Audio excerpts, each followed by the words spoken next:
IlustraPro, el podcast de Ilustrando Dudas. El espacio sonoro que te brinda información y asesoramiento sobre la profesión de la ilustración. ¡Y buen rollo! Por IoBru. Muy buenas, IlustraPros, ¿cómo estamos? Bienvenidas, bienvenidos al podcast de hoy. Bueno, hoy no tengo mucho tiempo para introducir, pero antes de nada, como es costumbre, vamos a hacer las tres introducciones, las tres respiraciones para estar más presentes y más sintonizados, porque tengo la cabeza en cualquier lado. Así que vamos a ello.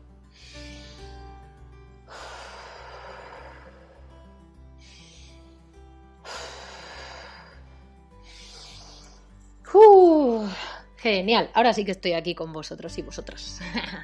Bueno, a ver, ayer empezamos una conversación súper interesante con Charlie Jourdan, sobre estrategias de promoción y técnicas de venta para ilustradores, sobre todo pensando en darle salida al trabajo que consigamos hacer con el reto Inmunízate y también teniendo en cuenta que estamos en medio de esta crisis, ¿no? Entonces os voy a dejar con la conversación, con la continuación de la conversación, porque de eso es de lo que vamos a hablar hoy.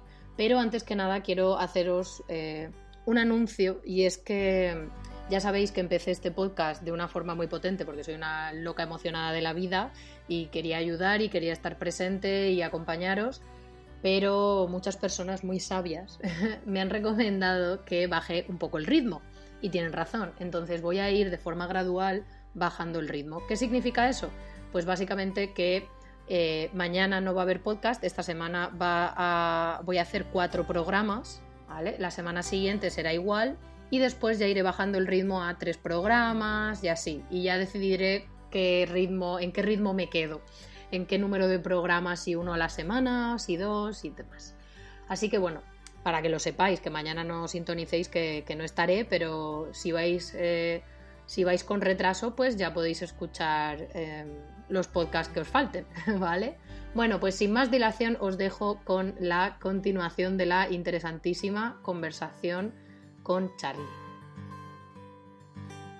El tema de promocionarnos y vendernos también depende mucho y es muy distinto de los países en los que nos enfoquemos, ¿no? Porque yo siento que quizás puede haber una gran diferencia entre enfocarnos a España o a Latinoamérica o a Europa o a países anglosajones, por ejemplo. ¿Tú sientes que hay diferencia? Bueno, es que mi trabajo es mucho enfocado en Europa, en el sentido que yo tengo que enterarme un poco de la cultura de 28 países de la Unión Europea. Es lo que he hecho en los últimos años. Pero tampoco soy especialista porque no he vendido en cada país. Entonces lo que veo es que viviendo en España, lo hemos hablado un poco antes, es que hay más boca a boca en España. Sí. Que en otros países. Y me imagino que podría ser el mismo en Italia. Lo que significa es que hay muchos contratos, muchos proyectos que te llegan porque tus amigos o tu madre o tu tía o la gente que conoces te refieren como trabajador posible. Sí. ¿Qué significa? Es que la gente que son un poco menos extravertidos, ¿se dice en español? Extrovertidos. Extrovertidos, entonces van a sufrir un pelín más porque tienen menos conexiones sociales y un montón de los proyectos necesitan una persona que hace tu representación básicamente y lo veo bien por ejemplo, cuando yo vivía en Madrid, lanzaron hace 3 años la marca de gin Hendrix. Y Hendrix, para promocionarse, no hizo un montón de publicidades en todo Madrid. Hacían como bares libres donde la gente venían y porque la gente podía consumir una vez gratis, hablaban a todos sus amigos diciendo «Oh, Hendrix, qué buen gin, está genial». Claro. Solamente porque era gratis la primera vez y que se sentían... Que ahí nos pillaron, como sociedad. Total. Alcohol gratis. Es que la gente que hace marketing lo saben perfectamente. Y me acuerdo yo la primera vez que intenté vender algo en España y no me salía nada. Yo enviaba emails, propuesta regular como lo hacía en el resto de Europa y nunca la gente me llamaba. De repente encuentro a alguien hablamos con un café 1 hora sobre cosas de la vida. Al final me dice, Charlie, me mola lo que estás haciendo, cuando no habíamos hablado tanto de trabajo, solamente de estar juntos. Y de repente este tío empezó a contactar a empresas para mí y consigue como 2 o 3 contratos gracias a él, solamente de hablar con él. Y era muy, muy particular para mí culturalmente, y yo no lo entendía al principio, como, joder, yo podría ser un cualquiera, pero conocer a esta persona después de un café consiguió proyectos, pero bueno.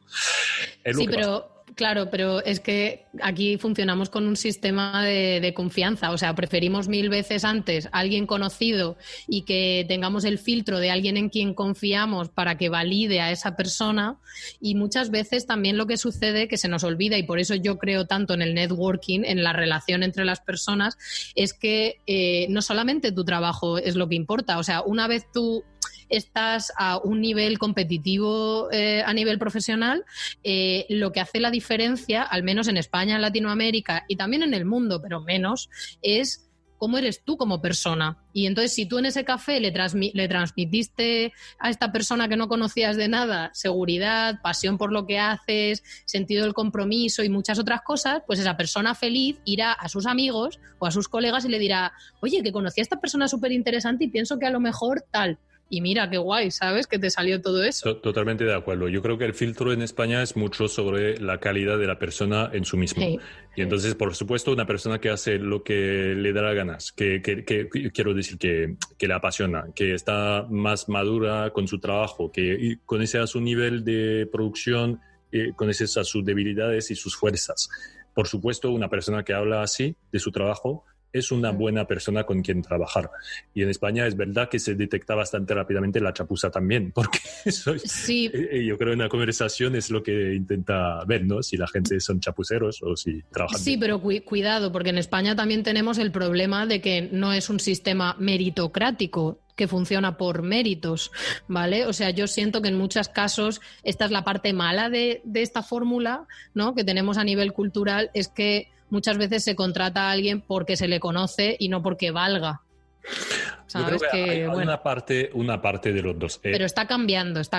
Puede ser. Y también hay que decir que yo viajo bastante a África o otros países, y sin decir nada mal de África, es que en España todavía es un país muy desarrollado, y entonces este tipo de problemas pasan, pero a las márgenes, ¿no?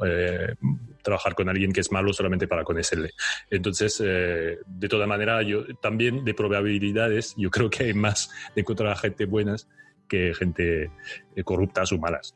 Ya, bueno, pues no me lo creo mucho, pero bien. No, pero es porque creo que las personas que llevamos mucho tiempo viviendo en este país y que además tenemos un nivel de exigencia, que nuestros estándares están altos y que intentamos trabajar lo mejor posible, sí. Nos molesta especialmente la mediocridad. O sea, cuando te cruzas con personas que están en posiciones importantes y tú ves que no entiendes qué hacen ahí, porque no responden, pero como tenemos este sistema de confianza, entonces, bueno, tiene sus cosas buenas y sus cosas malas, pero creo que lo importante es entender la importancia del networking y entender que cada país tiene una cultura que lleva a funcionar de una manera u otra, y que eso lo tenemos que descubrir para poder, porque lo que te pasó a ti, ¿no?, que te pasaste al principio un montón de tiempo que no conseguías nada porque no entendías que a nivel cultural funcionábamos así, ¿no? Total.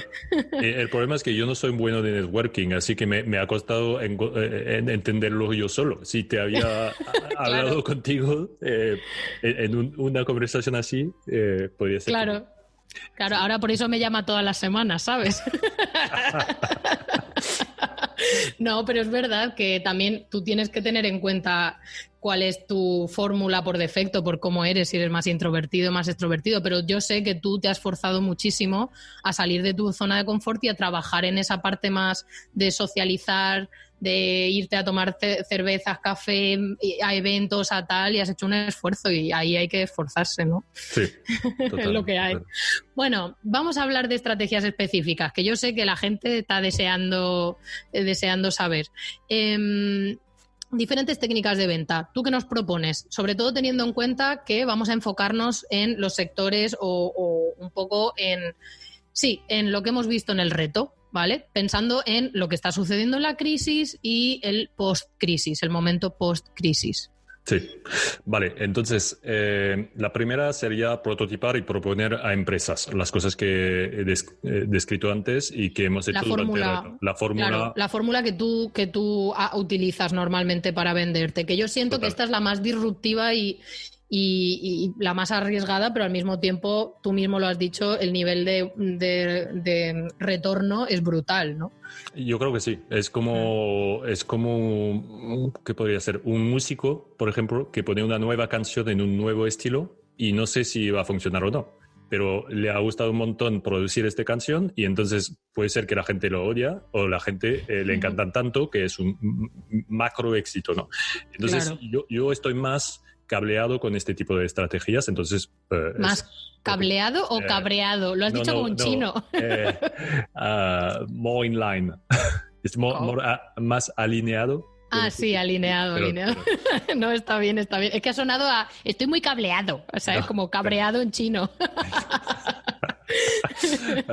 Vale, entonces, ¿qué hacer? Bueno, con el reto que la gente han hecho, yo creo que ponerlo en Instagram en su propia cuenta, ¿vale? Uh-huh. Con un portafolio que en general sería bien si parece el mismo tipo de ilustración en el resto del portafolio, no claro, poner algo que poco de coherencia, sí. Total, no sea algo totalmente nuevo, porque la persona que va a ver esta ilustración, incluso si es para su empresa, lo que va a comprar no es una ilustración, es una posibilidad de desarrollar un universo visual, a partir de esto. Entonces tiene que ser un estilo que a ti te mola hacer y has hecho más producciones, ¿no? Y entonces aquí hacer un tag ya en Instagram a la empresa, a ver quién lo recibe. ¿Quién lo recibe? 2 personas posible. O el departamento de marketing de la empresa, si tratan todo internamente con sus redes sociales, o es la agencia de publicidad que les lleva a ellos. Exacto. Claro. Entre los dos, ¿cuál es la diferencia? Bueno, las agencias en general van más buscando sobre el futuro, que podría ser la próxima campaña. Un departamento de marketing va a ser, joder, me encanta esto, y va un poco más rápido, porque como en las decisiones ellos mismos es más rápido. Claro. Entonces, en este caso, Dia tiene una posibilidad de tener a alguien que ha visto tu trabajo. Es casi 100% de probabilidades porque miran todos los hashtags, ¿no? Y segundo paso, lo que yo haría es una semana después buscar en LinkedIn la gente que trabaja en el departamento de marketing de esta marca o...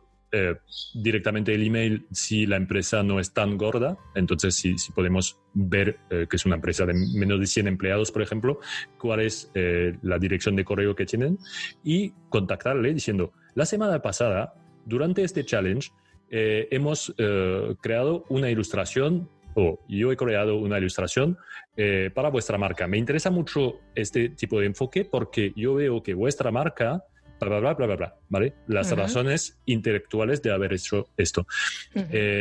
Si estáis interesado a continuar este trabajo o investigar sobre el tiempo a largo plazo, qué tipo de colaboración podríamos tener, o simplemente hablar, tienes 10 minutos, nos podemos llamar este día o hasta ahora, ¿vale? Lo que queremos no es vender una ilustración, es tener una llamada con esta empresa para luego entender mejor sus necesidades. Porque estos datos, estos insights, es lo que verdaderamente es dinero a largo plazo. Claro, y además me parece muy, muy importante lo que has dicho de intentar conseguir esa comunicación más en persona, aunque sea virtual, porque hace una diferencia muy grande hablar por email o por mensaje que hablar de verdad, porque ahí tú transmites tu persona, ¿no? Y eso también es importante. Total. Si se puede... Y todos los sectores que hemos puesto en el reto, de toda manera, no son gente que en general reciben llamadas de ilustradores. Y es por esto que no lo hemos... Claro, es que lo que yo quería decir era que precisamente esta fórmula, que parece como un poco loca, disruptiva, que implica más inversión y demás, la razón por la que me parece súper interesante es porque casi nadie la hace. Y luego esos movimientos tan brutos suelen también generar una reacción mayor, ¿no? Total. Yo creo que los ilustradores compiten en muchos mercados similares y entonces si, por ejemplo, recibes una llamada de un ilustrador en dibujo infantil, puede ser que recibes 100 al mes propuestas. Ahora en banco, en farmacéutico, en tech, en todo esto, puede ser que nunca de su vida han recibido una Claro, total. Sí. Vale, entonces eso es un poco la estrategia, yo creo, con más oportunidades. Parece riesgosa, pero arriesgada. Pero el peor que puede pasar es que la gente no contestan y ya está. Ese es el peor riesgo. Si la gente acepta este riesgo, bueno, el resto está bien, ¿eh? Claro, y como la inversión que has hecho la has hecho también por disfrute y por aprendizaje, pues ole, perfecto. Vale, prototipar y proponer a empresas, es decir, adelantarte, ¿no? Y proponerles. ¿Alguna otra estrategia? Entonces, eso es más para gente que son más senior en un sector, entonces que tienen ya más experiencia. Más experiencia, más información, entienden bien de un sector. Yo creo que hay mucha gente que se transforman en emprendedores desde una experiencia que han tenido en un sector en particular, ¿vale? Para mí fue la política, por ejemplo. Antes de crear una agencia de publicidad fue la política. Y entonces yo sabía bastante bien dónde se movía este mundo de la política. Y entonces fue política internacional, no... Espera, haz una cosa. Como tenemos tiempo, porque hemos decidido que si nos alargamos no pasa nada, ¿puedes explicar de qué viene que sepas de política?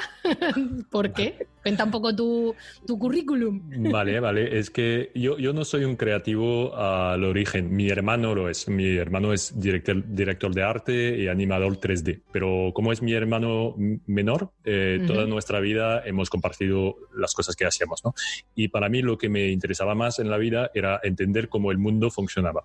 Y entonces en un momento me he planteado a los 22, 23 que si había una carrera que yo quería hacer es primero empezar con la política y la política internacional. Entonces me fui directamente a trabajar en el Parlamento Europeo en Bruselas y entonces en este Parlamento, bueno, gestiona políticas públicas de 28 países. Entonces me permitía entender mejor cómo funcionaba. Y después de 2 años ahí, que es un trabajo bastante duro porque, bueno, trabajas 80 horas a la semana, me fue al siguiente paso, que era cómo entender mejor el mundo, bueno, viajar por el mundo. Y no se fue a dar la vuelta al mundo el tío Pendón. Claro, bueno, tú lo haces cada año, casi. Yo lo he hecho una vez en 10 años. Sí. Claro, lo que pasa es que yo lo he extendido en muchos años y tú lo concentraste en uno. Entonces, a ir por la vuelta al mundo, básicamente yo pedía café a toda la gente que me interesaban en couchsurfing o gente que tenían empresas. Y me fue a básicamente tomar 30, 40 café en un año con gente emprendedores, gente de... ¿No acabaste un poco hiperactivo de café? Total, pero como me tomo 5 al día al mínimo, de toda manera. Porque le gusta mucho el café a Charlie.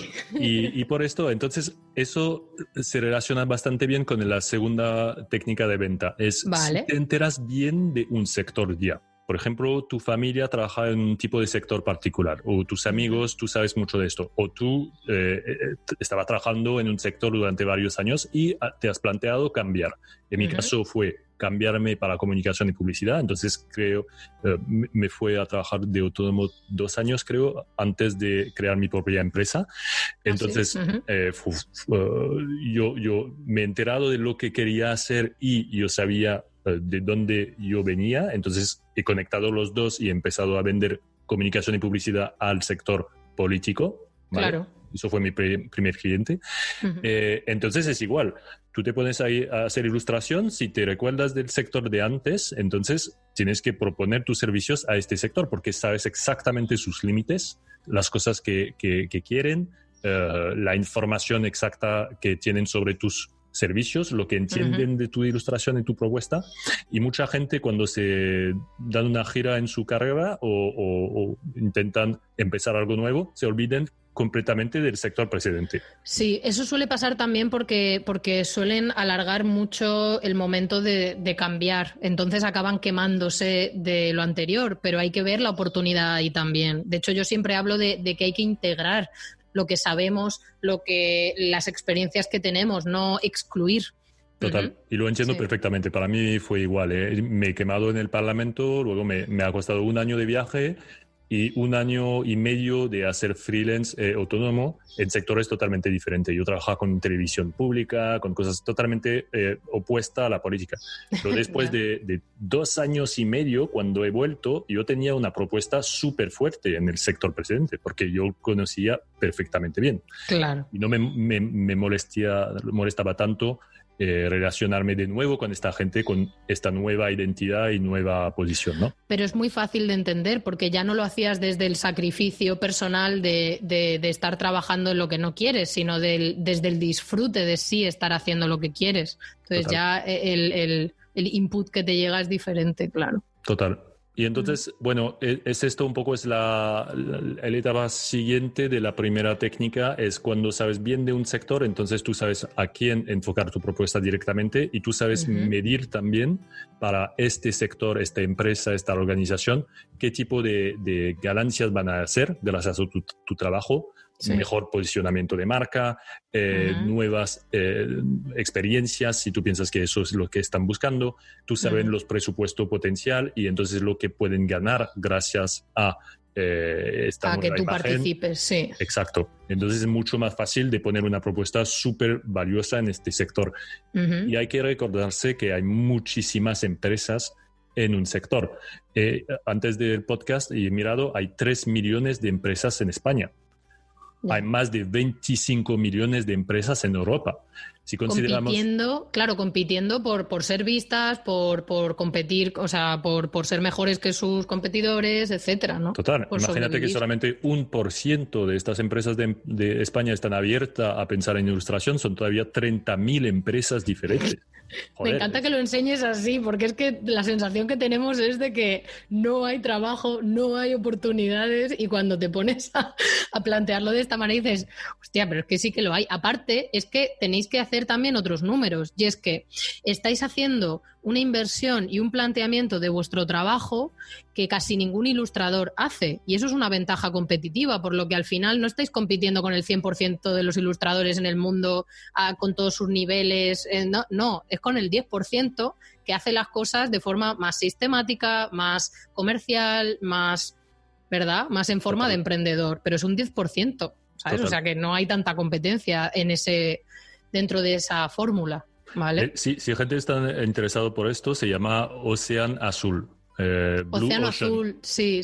Y buscar un nicho donde hay menos competición en tu propuesta de valor. Y entonces, para los ilustradores, es salir un poco de la industria tradicional. No quiero decir, sabéis todo.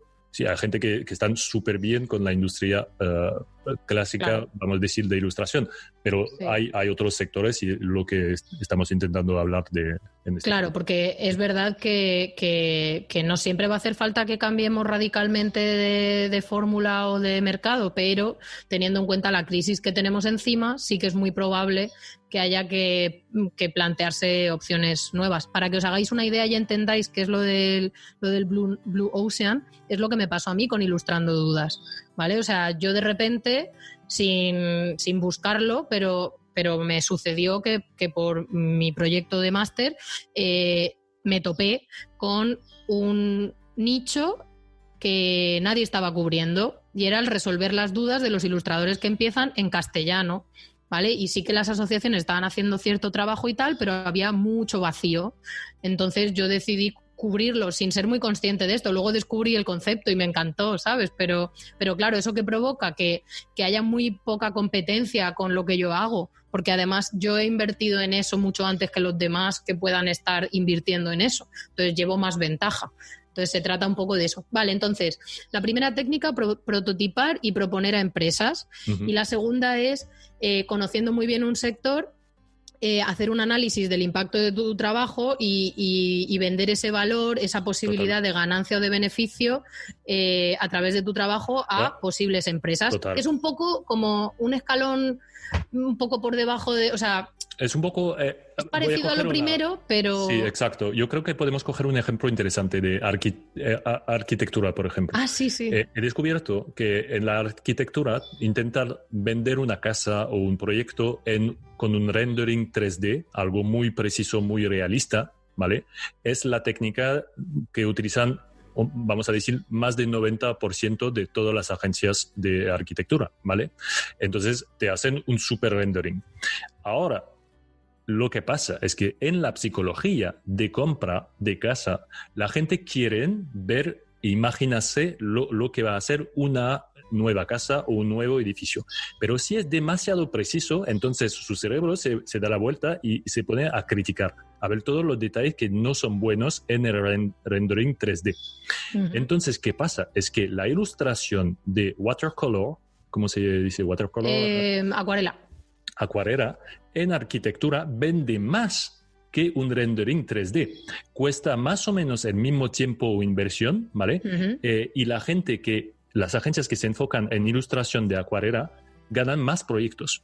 Si tú sabes esto bien y tú haces ilustración de arquitectura con acuarelas, entonces vete con este dato a cualquier agencia de arquitectura diciendo, joder, mira, puedes ganar 2 o 3 veces más proyectos. Vamos a hacer una prueba. Sí. De hecho, cuando me dijiste esto, que me lo contaste el otro día, yo había leído hacía unos meses que precisamente las empresas de arquitectura, los estudios que estaban volviendo a invertir en la ilustración tradicional, pero no explicaban el por qué, simplemente como que había una vuelta a hacer las cosas de la manera más tradicional y que estaba funcionando fenomenal en el mercado. Y yo digo, pues no lo entiendo, ahora lo entiendo. Bueno, entonces, ¿alguna otra fórmula que nos quieras plantear? Para mí sería transformar servicios en productos. Vale. Voy a explicar un poco lo que es, porque sí. la manera más de networking, relacionarse, yo creo que tú puedes hablar de esto de manera maravillosa, pero yo soy un poco autista y introvertido, así que no me va a funcionar, ¿vale? Bueno, pero que una fórmula también sería la del networking, que es relacionarnos y socializar tanto en ámbitos relacionados con nuestra profesión como no relacionados con nuestra profesión. Y de persona a persona, pero por inquietud real de querer compartir y aportar en esa relación, pero siempre intentando definir lo que somos capaces de hacer en nuestro trabajo para que las personas con las que nos relacionamos en cualquier ámbito lo tengan claro. Que se vayan después de haber hablado con nosotros sabiéndolo, no metiéndolo de una forma muy bestia, pero cuando definimos quiénes somos, a qué nos dedicamos, qué nos gusta hacer, porque eso siempre sale en las conversaciones, que lo transmitamos de una forma positiva, con seguridad y total. Y decir, soy ilustrador de este tipo de cosas. Total. Claro. Ya, la verdad que tengo una microhistoria de esto. Tengo una amiga que empezó a hacer plantilla de página web, ¿vale? Sí. En WordPress. Uh-huh. Y al principio iba solamente a eventos de gente de WordPress, porque era como la comunidad para aprender y entender todo, ¿no? Entonces, ¿a quién va a vender algo de WordPress en una comunidad de gente de WordPress? A nadie, normal, ¿vale? Yeah. Pero empezó ella a irse a eventos totalmente diferentes, tipo grupo de fotógrafos que estaban haciendo fotografía, cursos de fotografía, emprendedores de otros sectores. Claro. Y entonces era la única a hacer WordPress. Ha conseguido proyectos todo el año solamente yendo a meetups chulos. Uh-huh. Y para pasárselo bien y diciendo, yo soy desarrolladora de plantillas de página web de WordPress. Total. Y ya está, eso es el networking, estar de nuevo en el océano azul, Blue Ocean. Sí. Yo siempre recomiendo, por ejemplo, cuando veo que tengo alumnos que tienen un perfil que podría encajar, digo, iros a Startup Weekends, iros a hackatones, iros a todo este tipo de eventos de networking para emprendedores y tal y cual, de los sectores que os gusten, porque hay muy pocos ilustradores moviéndose en esos ámbitos y la capacidad, o sea, la probabilidad de poder mostrar lo que hacéis también es enorme. Y a te gente... va a sentir tan bien. También. Pero es súper divertido. Joder, es la persona que hace WordPress, es la persona que hace ilustración. Joder, al final la gente me lo conoce, pero sí, eres el único. Entonces, ya, a mí es que me pasó que yo me dediqué a hacer Startup Weekends también para entender cómo se formaba correctamente una empresa y también participar con mi trabajo creativo y tal. Y lo que me pasaba era que como no había más ilustradores en todo el Startup Weekend, entonces me pedían varias empresas diferentes que si podía ayudarles. Y yo iba como una loca y a lo mejor haciendo un storyboard por aquí, creando una marca ficticia por allá, haciendo no sé qué, y era divertidísimo, vamos. Genial, total. Y te sube la energía no solamente para un día, pero para meses después, yo creo. Total, y además yo aún guardo contactos de esas personas y con algunas he llegado a trabajar, o sea que es que ha sido chulísimo, ¿no? A lo largo de los años, además. Bueno, transformar servicios en productos. Sí, ¿Qué es eso, Charlie? Voy a intentarlo hacerlo un poco corto, pero básicamente en este caso voy a coger mi ejemplo de persona que compra servicios de ilustradores o de otra gente, ¿vale? Uh-huh. Tienes que saber primero que yo soy un mega fan de Fiverr para comprar servicios. Fiverr es esta plataforma de freelancer que ponen productos a la venta, ¿vale? Que sepas que muchísima gente odia este tipo de plataformas. Te aviso que te van a llover por piedras. Por esto he empezado. Yo he gastado más de 50.000 euros en comprar servicios en Fiverr. Y voy a decir por qué compro más en Fiverr que en cualquier otra plataforma, ¿vale? Vale. Compro porque en Fiverr la gente tiene que poner productos y no servicios. Entonces, ¿qué significa? Dicen, yo vendo página web tipo landing page, una página de este tamaño con tanto texto, lo voy a hacer en 4 días por este precio. Eso es un producto. Si voy en otras plataformas tipo Upwork, yo cuesto $75 a la hora y envíame lo que quieres y te digo más o menos cuánto te sale el presupuesto. Eso es vender servicio. Sí. Entonces, ¿qué es ser bueno para mí en Fiverr? Es que yo sé exactamente lo que voy a recibir, más o menos todos los tiempos son igual y el precio antes de comprar, yo sé medirlo. Uh-huh. Ahora, hay gente que compran en Fiverr que compran cosas súper baratas. Es un tipo de cliente. Yo cuando compro, en general, no me importa tanto el precio que la calidad del trabajo y la confianza y la comunicación que puedo tener con la persona que va a hacerlo. Como lo voy midiendo, básicamente envío 3 o 4 emails a diferentes proveedores. La gente que saben hablar como un ser humano diciendo, hola, me llamo tal, hago tal tipo de trabajo, en general voy a trabajar con esta gente. Y de nuevo, acabo de decirlo, he gastado más de 50.000 euros en estas plataformas. Entonces yo conozco bastante bien el proceso de venta y de compra. Uh-huh. Entonces, ¿qué significa para un proveedor de servicio? Si te planteas tú, necesitas un fontanero, ¿vale? Tienes un problema en tu casa, no es urgente, necesitas fijar algo de fontanería. Tiene una primera persona, tú llamas y te dice, sí, te costaría 100 euros más o menos porque yo hago esto y de electricidad también y si quieres te puedo pintar un muro, ¿vale? Tipo un poco chapucero. Uh-huh. Pero te va a costar 100 euros. El segundo es una empresa un poco gorda que te dice, te va a costar 1.000 euros, vamos a evaluar la cantidad de horas, pero en general cuesta 1.000 euros y enviamos a alguien en tu casa cuando quieras, pero tienes ya que firmar el contrato. Segundo tipo de proveedor. Tercero tipo de proveedor, cuando llamas, primera cosa que es que él te pregunta cosas. Te dice, bueno, ¿dónde está el problema? ¿Qué has intentado hacer antes? Te pregunta cosas. Segunda cosa te dice, yo tengo un proceso, es que cuesta 250 euros, pero voy a venir en tu casa, voy a hacer toda la lista de todos los problemas, todos los detalles. Te voy a decir que vamos a hacer la reparación en 3 días de este a este y me adapto a tu agenda personal para que no sea una molestia y que tú puedes trabajar al mismo tiempo. Entonces, esta persona cuesta 2 veces y medio más que el chapucero, cuesta menos que el súper gordo que se cree un dios y ha empezado preguntándote cosas. Uh-huh. Entonces, esta persona tiene un proceso que es como un producto. 250 euros, sabemos dónde empezamos, sabemos cómo hacerlo y podemos optimizarlo.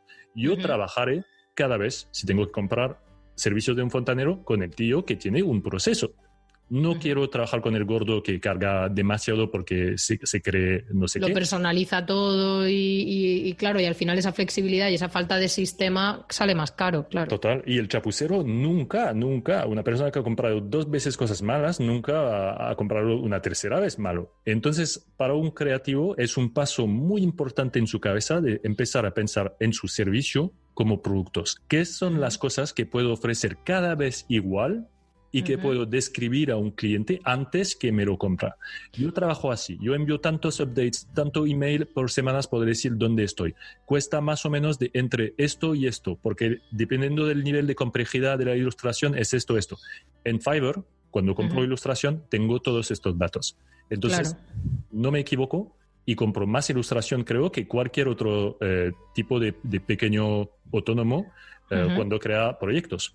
¿Y tú consideras que pagas bien a esas personas, que sabiendo tú los presupuestos, o sea, cuánto cuesta el trabajo creativo en general, porque has tenido mucha experiencia a lo largo de los años, ¿crees que esas personas que trabajan en Fiverr están cobrando de forma justa, como debería? Yo creo que mucha gente que están en Fiverr cuando empiezan cobran demasiado poco. Demasiado barato. Pero eso es algo de todos los creativos del mundo, yo creo también. Pero hay gente con quien he trabajado que me costaban 200, 250 euros para una ilustración que me parecía puede ser más barata a contratar a alguien en directo si no era en la plataforma, pero como todo el proceso era súper bien hecho, yo podía encajar esta producción con unos de mis clientes sin pensar que me va a joder todo el agenda, el schedule o el presupuesto. Yo sabía exactamente qué iba a coger. Y entonces he comprado con muchas ganas y sin problema de seguridad personal. Luego, si vale o no lo que la persona pone en Fiverr, no lo puedo decir de manera 100% porque no estoy la persona, pero no soy esta persona. Pero lo que he visto es que todos los proveedores que he tenido han continuado con los mismos precios de cada año y tenían más de 100, más de 1000 revistas, opiniones y compras cada uno. Entonces yo creo que para ellos es un proceso que funciona muy bien. Vale, y sí que hay una duda que me genera esta fórmula, pero claro, entiendo también que en tu caso casi siempre trabajas con un enfoque o publicitario o corporativo y es el tema de que valoren el trabajo, porque normalmente los ilustradores la dificultad que tenemos para ponerle un precio muy acotado a algo es que va a depender del uso que se le dé, no solo de en qué consista el trabajo, por el tema de que somos autores y como somos autores la cesión de derechos ha de cambiar. Entonces, no sé si, por ejemplo, pero claro, es que en el tipo de trabajos que tú haces siempre van a querer tener los derechos totales, ¿no? Para poder... Sí, porque voy revendiendo estos derechos a mi cliente de toda manera. Tú solo eres el intermediario, pero... Exacto, pero lo que me pasa es mucho con la gente que graban voces de publicidad, cosas así, voces para vídeo. Entonces, cada vez tenemos una parte, un porcentaje, dependiendo de la duración de la voz y dependiendo del canal de comunicación. Si es televisión, por ejemplo, me va a costar más en porcentaje para comprar el licensing de esto que cuando es para, no sé, una página web interna o algo así. Y en Fiverr eso también la gente pone sus propias opciones. Vale, o sea que sí que se puede valorar, o sea que yo, por ejemplo, si te puedo preguntar si yo ofrezco este producto / servicio en Fiverr, yo te puedo decir que por favor me digas qué uso le vas a dar al trabajo y entonces ahí se carga como un porcentaje extra en concepto de licensing, ¿no? Que es de cesión de derechos. Lo que quiero decir solamente para terminar es que no estoy hablando de Fiverr porque tienes que ir a Fiverr. Yo estoy hablando de servicio a productos. Entonces pensar en las opciones. No, ya lo sé, sí. Fiverr, el único que quiero comentar es un poco como cuando te vas en la calle donde hay toda la gente que venden verduras o en la otra calle todo el mundo vende zapatos. Es un poco esto. Fiverr es que toda la gente que quieren comprar o vender algunos tipos de servicios se van al mismo sitio. Sí, es un marketplace, Es un marketplace. Entonces tienes que, por supuesto, competir con toda la gente. No es el igual de el opósito total al océano azul, a Blue Ocean. Claro. Pero te entiendo porque, por ejemplo, a una alumna, a una persona que me pidió una asesoría hace poco, que ella era por un lado diseñadora y por otra ilustradora, pero que tenía muchas ganas de meterse en el sector editorial justo le hice una recomendación sobre esto y le dije, si tú puedes ofrecer un producto que empaquete tus servicios de maquetación con tus servicios de ilustración y lo enfocas a X tipos de clientes, porque también hay que entender que esta fórmula funciona para cierto tipo de clientes. Para las, por ejemplo, grandes empresas que ya tienen sus propias fórmulas, pues no, los canales son otros, ¿vale? O las estrategias son otras, pero hay un cierto tipo de cliente, desde particular a pequeño empresario o incluso grandes como tú, pero que tienen unas maneras como alternativas un poco de buscar la creatividad, pero si tú empaquetas eso y das varias opciones, vas a generar mucha más confianza, porque además este tipo de clientes más pequeños no suelen trabajar con creativos tan a menudo y eso les genera mucho miedo. Total. Entonces, el darles ese marco de referencia tan marcado les ayuda muchísimo. Es muchísimo. Igual que ir a un restaurante. Te vas a un restaurante, te dice cuesta 30 euros, pero hacemos lo que queremos y es el tiempo del chef, ¿vale? Y luego te vas a un restaurante y tienes un menú de 30 euros, sabes exactamente lo que vas a comer y tú tienes 2 o 3 opciones. Es un poco el mismo para un cliente que no sabe. Nunca vas a ir a un restaurante donde no conoces al chef y no sabes lo que va a tener por 30 euros. Y yo creo que para los creativos, yo no estoy diciendo una opinión personal, es que los más exitosos ahora del mercado trabajan todos así. Pensar en productos. Y además hay que recordarse que cualquier cosa puede ser un producto. Si dices, nos llamamos 30 minutos, es el primer paso del producto. Segundo, voy haciendo un recap por email diciendo lo que he entendido antes de hacer otras cosas, es un proceso y a mí me dice, joder, esta persona sabe de lo que habla. Y entonces que sea la primera vez que haces este proceso o 100 veces, de toda manera da la misma impresión y va mejorando tu proceso poco a poco. Total. Bueno, Charlie, pues podríamos seguir hablando hasta el infinito, pero creo que ya le hemos dado a la gente muchas pautas.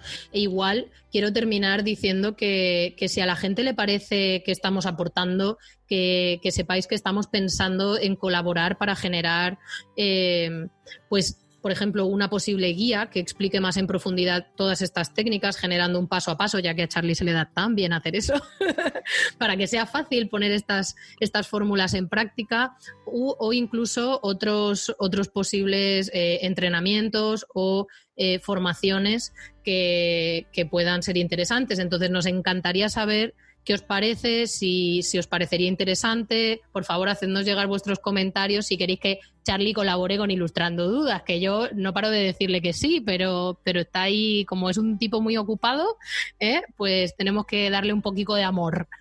Pero lo haré en inglés. Pero en inglés, dádselo en inglés, que además no lo hemos hablado, pero el inglés es el primer paso también para abrirnos más puertas, por favor. O sea, primera estrategia, aprended inglés, ¿vale?